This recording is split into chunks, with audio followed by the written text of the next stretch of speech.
Have you ever had to say goodbye to someone who didn't understand why you were leaving, but still waited for you anyway?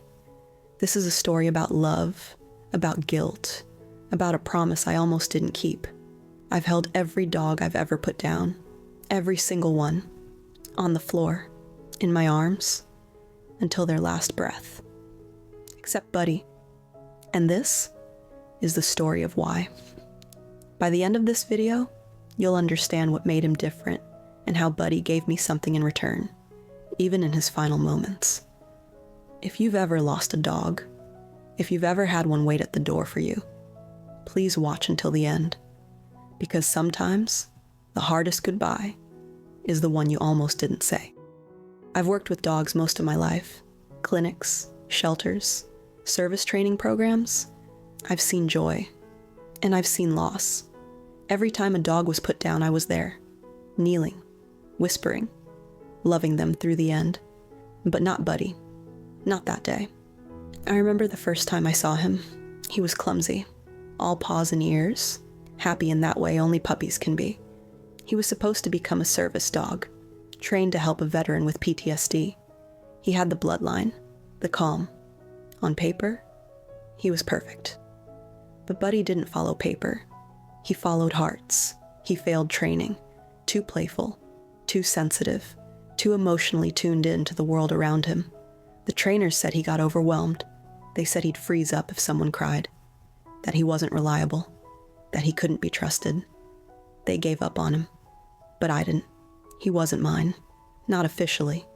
But the day he curled up next to me during a hard moment, without a single command, he became mine in every way that matters.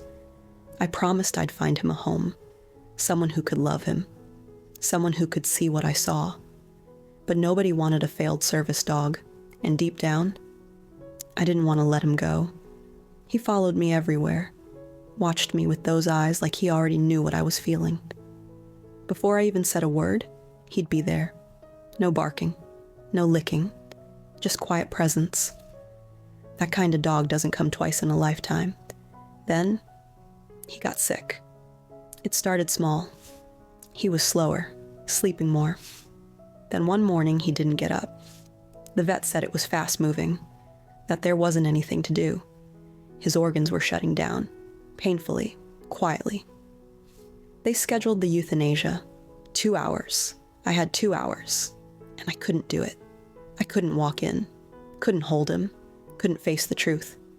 I told myself I was protecting him, but really I was protecting myself, and I hated myself for it. I stood in the hallway while he waited for me in that room. Then one of the assistants came out. Her voice broke. "He won't settle," she said. "He's looking for you." That shattered me.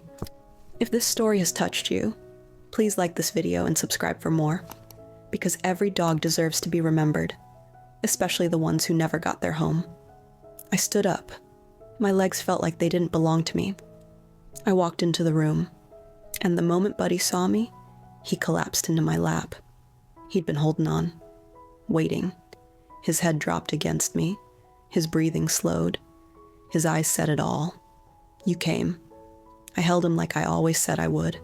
I told him everything, that he wasn't broken, that he wasn't a failure, that he was the best boy. He looked up one last time, and he smiled, even in pain. He smiled, and I whispered, "You're a good boy, Buddy." And he closed his eyes. He waited for me. So I showed up. I don't know if dogs forgive, but I like to think he did. Maybe he never blamed me in the first place. That's the thing about dogs. They don't hold grudges. They just hold space.